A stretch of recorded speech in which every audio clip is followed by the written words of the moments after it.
Dear Monessen residents, I'm honored to present to you this mid-year State of the City address for the City of Monessen. This address covers updates and accomplishments made by this administration for the betterment of our city from January 2020 through August 2020. In dealing with the ongoing pandemic, economic hardships, closures, and everything in between, it has been a difficult year for all of us. We are happy that we have still been able to get so much accomplished despite the challenges this year has brought. I want to thank you, the residents, for helping us ensure that everyone stays safe and cared for during these tough times. You all have proven time and again the importance of building a strong, positive community and how resilient we all are when we support our neighbors. First, I want to take a moment to thank our city's employees, the clerical staff, Public Works Department, Police Department, and especially our City Administrator, John Harhai, Chief of Police, Jim Smith, City Consultant, Walt Hageland, City Engineer, Tony Vitale, City Solicitor, Tim Witt, and Municipal Fire Chief, Delmar Heppel. They have all devoted countless hours to finding funding, planning and preparing projects and initiatives, organizing documents, finding and implementing cost-saving measures, researching ordinances, and keeping our city safe. It is because of them and their hard work that we have been able to get so much accomplished in such a short amount of time. Without good employees, our city would not be able to function properly. We are lucky to have them all. Here are some highlights of our accomplishments thus far for the year 2020. Hired a new city solicitor, Tim Witt. Hired a new city administrator, John Harhai. Extended the police chief contract. Hired a new accounts payable payroll clerk, Cheryl Gordon. Hired a new code enforcement officer, Todd Carter. Appointed a new city controller, Rosalie Nixich. Rehired Portnoy as a collection agency to collect delinquent debts owed to the city. Demolished 5 structures and paved 4 roads.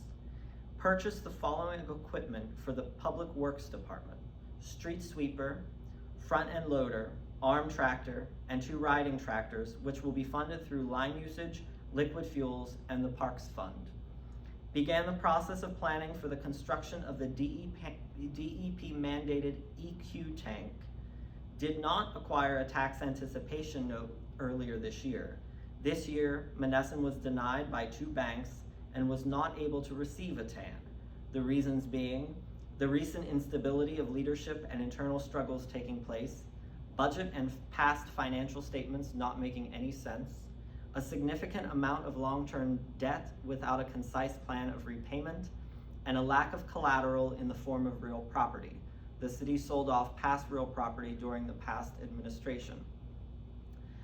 Since delinquent garbage payment collection began in July of this year, over $61,000 in lost revenue has been paid to the city in 1 month. Solicitor bills are at $20,400, which is about 39% less year to date. We saved $64,000 on workmen's compensation insurance for 2020 through 2021. We are under budget on city engineering fees. We applied for several grants for various public improvements and are currently awaiting results. Improved playgrounds at City Park and 9th Street Park. Currently working on improvements to Shawnee Park with the help of volunteers. Completed much needed maintenance at the boat launch. Improved lighting at City Park due to safety issues. Began clearing public sidewalks of brush and weeds. Created a new city website which will launch soon. Working on methods to market the city and improve its image to attract investment. Working to reestablish the city's line of credit and build trust with institutions and organizations. Repaired the roof at Hilltop Fire Station. Created a police accountability and internal affairs board. Abolished downtown parking meters. Updated fireworks regulations. Hired 2 new full-time police officers. Acquired 2 new police cars through funding from the Westmoreland County Community Foundation. Updated police department and city hall computer equipment.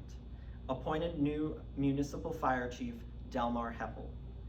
investigating potential wiretapping and improprieties with city cameras, began work to appoint vacant city board positions so boards are fully functional, began the process of seeking RFPs for auditing services, successfully completed an emergency repair of a collapsed sewer line near the river, repaired facilities at Columbus and City Park ball fields, finished the uncompleted Liquid Fuels Fund grant application so the city could receive $284,000 this year, received $298,000 in CDBG funds for the fiscal year, began repainting yellow curbs throughout the city, began replacing various traffic signs throughout the city, rejoined the Westmoreland County Housing Consortium, updated citywide fire and burning regulations, continued the process to acquire funding through the USDA to replace main sewer lines throughout the city, repurposed 2 former police vehicles for municipal chief and code enforcement, causing savings in insurance costs, repaired a portion of a wall at 4th Street and Parkway, began promoting the state's Conservatorship Act to encourage building rehabilitation, saw the opening of at least 2 new downtown businesses, working to pay off $656,000 in 2019 debt due to mismanagement of funds. All bills for 2020 are currently paid and up to date. Overall, we have still been able to make payroll and pay all of our current bills for this year. We are still working on paying down the bills that were not paid in 2019 due to mismanagement. We will continue to work with the agencies to pay these bills down. We are not anywhere near bankruptcy like some had predicted we would be by this month. We are certainly doing better financially in that we are under budget year to date and have been saving money on various fronts, all while getting projects accomplished. But we still have a long way to go. We need to continue to find ways to make investments where they make sense and seek additional funding so we can grow our city, attract new residents and businesses, invest in our infrastructure like our roads and sewers, invest in our assets like our parks and public buildings, and invest in our future development by completing development projects, rehabilitation projects, and helping existing homeowners and businesses get the help they need to grow and thrive. This year, we have seen several new businesses open and homes have been selling throughout the city. We need to keep this positive momentum moving and let people know the benefits of living in Monessen. I'm proud of the work we have accomplished so far, and although we have a long way to go, I believe we are moving in the right direction. I can't wait to share more updates with you at the next State of the City address so we can show our progress and continue charting a new course to rebuild our city. It is because of the cooperation and willingness of members of this City Council and the hard work of our employees, especially our City Administrator, that these things could be accomplished. I am very grateful for all of their hard work. Thank you all. Stay safe and healthy.